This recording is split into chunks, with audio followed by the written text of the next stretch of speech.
আয়াত আয়াত আসছে আমার শহরে। আয়াত ইস্তাম্বুলে আসছে প্রথমবার। দেমির বাঁকা হেসে কথাটি বলে উঠল। কাল ১৭ বছরের এক কিশোরীর লাশ পাওয়া গিয়েছে ইস্তাম্বুলের রাস্তায়। মেয়েটির বডি পরীক্ষা করে জানা গেছে মেয়েটির শরীরে ৩ রকমের বীর্য পাওয়া গিয়েছে। টিভিতে বিকেলের এমন খবর দেখে ড্রয়িং রুমের সোফায় বসে হেসে ওঠে তুরান আর কেরেন। পাশের রুম থেকে একটা মেয়ের আত্মচিৎকারের শব্দ আসছে। তার সাথে ভেসে আসছে একটা ছেলের হাসির ভয়ঙ্কর রকমের আওয়াজ। রুমটিতে একটি মেয়েকে লোহার শিকল দিয়ে বিছানায় বেঁধে রাখা। মেয়েটিকে বাজেভাবে ছুঁয়ে দিচ্ছে ডেমির। মেয়েটির সাথে ফিজিক্যাল হতে হতে ডেমির হাসতে হাসতে বলে উঠছে, be my good girl, loud more sweety, no one can hear you, my pleasure accept touch. Drawing room থেকে তুরান খোলা দরজার সামনে এসে দেমেরকে বলে উঠল, আর কত, থামো তো। আজ না আমাদের মুভি দেখার প্ল্যান ছিল, ভুলে গিয়েছিস? দেবীর মেয়েটির থেকে চোখ সরিয়ে তুরানের দিকে বিরক্তিতে তাকিয়ে বলল, আর একটু। ওকে বলে তুরান দরজা থেকে সরে আসলো। দেবীর মেয়েটির দিকে তাকালো আবারও। মেয়েটির চোখে কালো কাপড়ের পট্টি। মেয়েটির শরীরে ফিজিক্যাল হওয়ার জন্য বিভিন্ন ধরেন আঘাত মেয়েটিকে আজই পেয়েছিল। সুযোগ বুঝে উঠিয়ে নিয়েছে রাস্তা থেকে। এসব চিন্তার মাঝে মেয়েটির নগ্ন শরীরে আরও একবার হাত বুলাতে লাগলো দেবের। ৩০ মিনিটের মাঝে কাজ সেরে শার্ট প্যান্ট পরে ফ্রেশ হয়ে রুম থেকে বেরিয়ে আসলো দেবের। সামনে তাকিয়ে দেখলো কেরেন নিজের শার্ট খুলতে খুলতে তার দিকে এগিয়ে আসছে, বাঁকা হাসতে হাসতে। দেমেরের ভ্রু জোড়া সূক্ষ্ম কুচকালো। দেমের প্রশ্ন ছুড়ল, আমাদের সাথে যাবে না? কেরেন হেসে দেমেরের কাঁধে হাত রেখে বলল, শালা, তুই যা ইচ্ছে তা কর, কিন্তু তোকে কে বলেছিল দরজাটা খুলে রাখ? দিলে মুডের ১২টা বাজিয়ে। আমি এখন কোথাও যেতে পারবো? আপনা কাম বানতা, ভাড় মে যায় জানতা। কথাগুলো বলে কেরেন রুমে ঢুকে দরজা আটকে দিল। দেমির তুরানের দিকে চাইল। নজরে নজর মিলল আর দুজনেই হেসে উঠল। দেমির দোতলার সিঁড়ি বেয়ে নিজের রুমে চলে গেল কাপড় পাল্টাতে। তার মন বেশ ফুরফুরে আজ। আজ তার আয়াত আসছে তার শহরে, ইস্তাম্বুলে। আয়াত নিজের প্রথম কদম রাখছে। কথাটা বিড়বিড় করতে করতে দেমির স্যুট বুট পরে রেডি হয়ে গেল। দেমিরকে এত সুসজ্জিত হতে দেখে তুরান বুড়ো কুচকে বলল, সিনেমা হলে কাউকে এই লুকে যেতে আমি আজ এই প্রথম দেখলাম। দেমির নিজের হাত ঘড়ি পড়তে পড়তে বলল, কিন্তু আমি দেখিনি। দেমিরের কথায় তুরান বিস্ময় বলে উঠল, কি? দেমির ব্যস্ততা দেখিয়ে বলল, আমি আজ তোর সাথে কোথাও যেতে পারবো না, আর আমি বাড়ি যাচ্ছি। তুরানের রেগে উঠল, কি বলতে চাইছিস তুই? দেমেরের চোখে মুখে হাসির ছোঁয়া। দেমের বিড় করে বলতে লাগলো, আয়াত আয়াত আসছে। কি বলছিস ভাই তুই? তুরানের অস্থির কণ্ঠ শোনা গেল। দেমির কিছু বলছে না। বাড়ি থেকে বের হয়ে নিজের রোলস রয়েলসটা লা নেওয়ারে ড্রফটেল এ বসে চলে গেল। সবাই প্লান সবাই প্লেন থেকে নেমেছে, আয়াত এবং আর শাহরিয়ারও। দুপুর ৩টে বেজে ৩০ মিনিট হবে এখন। আকাশের রং পাল্টাচ্ছে। গোধূলির শুরুর সময়। দূর থেকে ইস্তাম্বুলের চামলিজা মসজিদটির দিকে আয়াত তাকিয়ে রয়েছে। একই সময় নাকি এই মসজিদটিতে প্রায় ৬৩,০০০ মুসল্লি নামাজ পড়তে পারে। আর সবচেয়ে মজার ব্যাপার হচ্ছে, তুমি ইস্তাম্বুলের যেখানেই থাকো না কেন, তুমি এটিকে সব সময় দেখতে পারবে।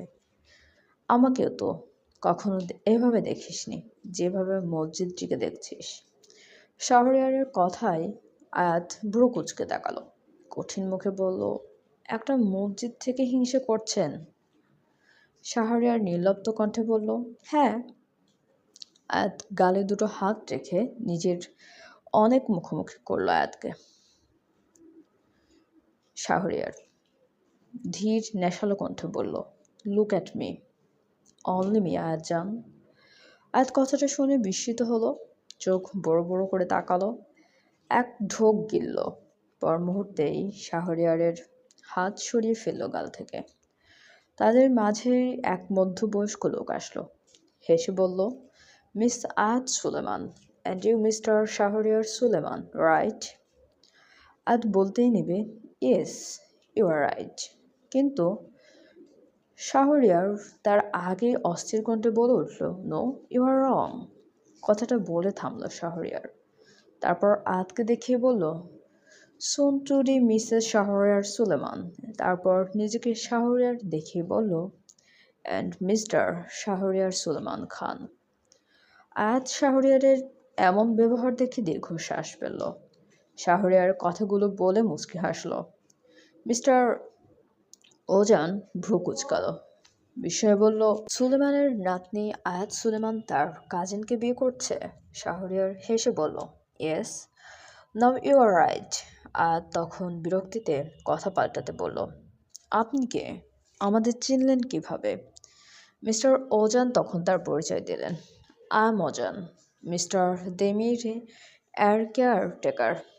দেমির বলেছে আপনারা আমাদের অতিথি, আপনাদেরকে যেন এয়ারপোর্ট থেকে রিসিভ করি। শাহরিয়ার আর আয়াত বিস্ময়ে একসাথে বলে উঠল, কি দেমির বলেছে? শাহরিয়ার আয়াতকে রেগে প্রশ্ন করলো, তোর ওই দেমিরের সাথে কি চলছে শুনি? আয়াত ভুরু কুচকে শাহরিয়ারের দিকে তাকালো, অস্থির কণ্ঠে বলল, পাগল হয়েছেন? দেমিরের সাথে আমার আবার কি চলবে?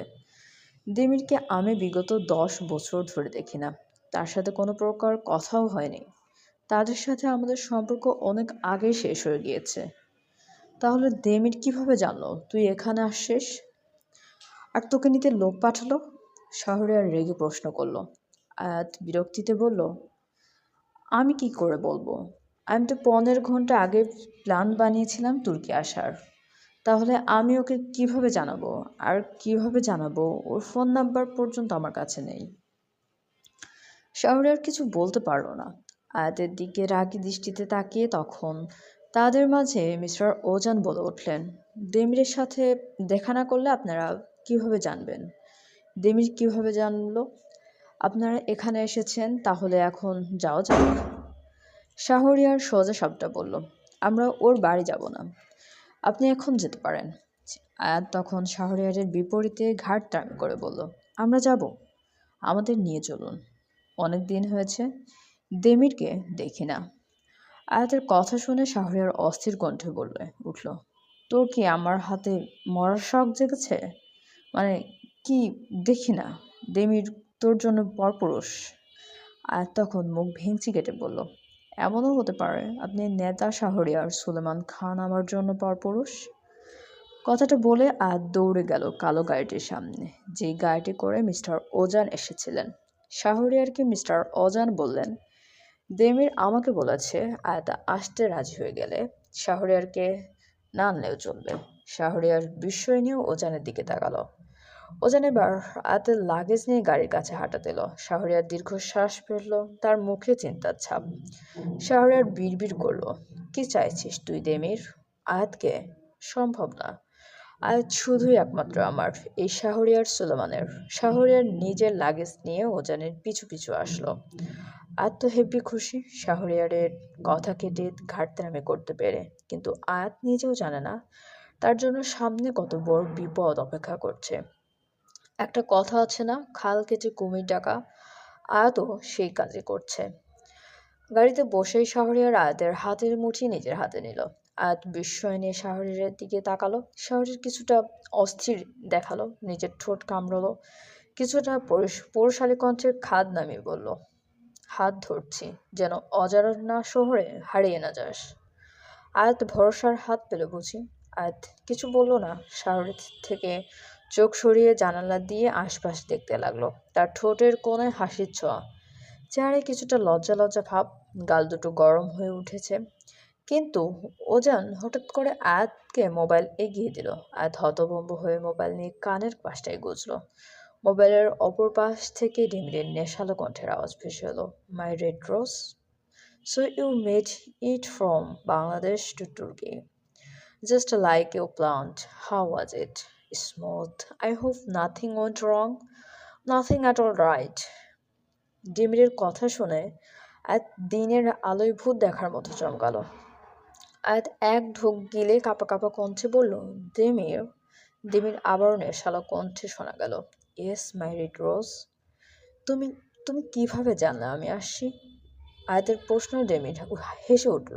আয়াত শরীরের লোমগুলো খাড়া হয়ে উঠল সেই হাসির আওয়াজ শুনে। ডেমির একগাল হেসে বলল, তুর্কি ডেমিরের কান্ট্রি মাই রেড রোজ। এখানে কে আসবে আর কে যাবে, কোথায় যাবে তার ব্যবস্থা এই ডেমির বাড়ান করে। আয়াতের কথাটা শুনে কেন যেন মনে মনে দুশ্চিন্তা হতে লাগলো। আয়াতের থেকে শহরের ফোন কেড়ে নিয়ে ডেমিরকে বলল, কি চাই তোর? দেবের একগাল হেসে বিদ্রুপ করে বলল, তোর মাঝে সেটা নেই, যেটা আমি চাই। তুই চাইলেও পারবি না দিতে মিস্টার পাম্পকিন। তোর সব জায়গায় নাক না গলালে হয় না? না, হয় না। শাহরিয়ারের সোজা সবটা কথা শুনে দেমির হেসে ফেলল, বিড়বিড় করলো, পাল্টাসনি তুই, মোটেও পাল্টাসনি। শাহরিয়ার রাগ কন্ট্রোল করে বলল, তুইও পাল্টাসনি। শাহরিয়ারের কথা শুনে দেমির আরও একবার হাসলো। শাহরিয়ার দীর্ঘশ্বাস টেনে ধীর কণ্ঠে বলল, আয়াত শুধুই আমার, ওর দিকে তাকানোর ভুল করেছিস। নজর সরিয়ে নে, আমার ইচ্ছে নেই তোর মতো নিকৃষ্ট লোকের রক্তে হাত ভেজানোর। দেমিরও কিছুটা ক্ষুব্ধ হলো, দাঁতে দাঁত পিষে বলল, তাহলে আয়াতকে হারানোর জন্য প্রস্তুত হ। আয়াতকে আমি তোর কাছ থেকে কেড়ে নিব। দেমিরের কথা শুনে শাহরিয়ার রেগে মোবাইল জানালা দিয়ে বাইরে ফেলে দিল। আয়াত আর ওজান তা দেখে হতভম্ব হয়ে গেল। চলবে, চ্যানেলটি সাবস্ক্রাইব করে আমাদের সঙ্গে থাকুন এবং গল্পটি কেমন লাগছে অবশ্যই কমেন্ট করে জানাতে ভুলবেন না। ধন্যবাদ।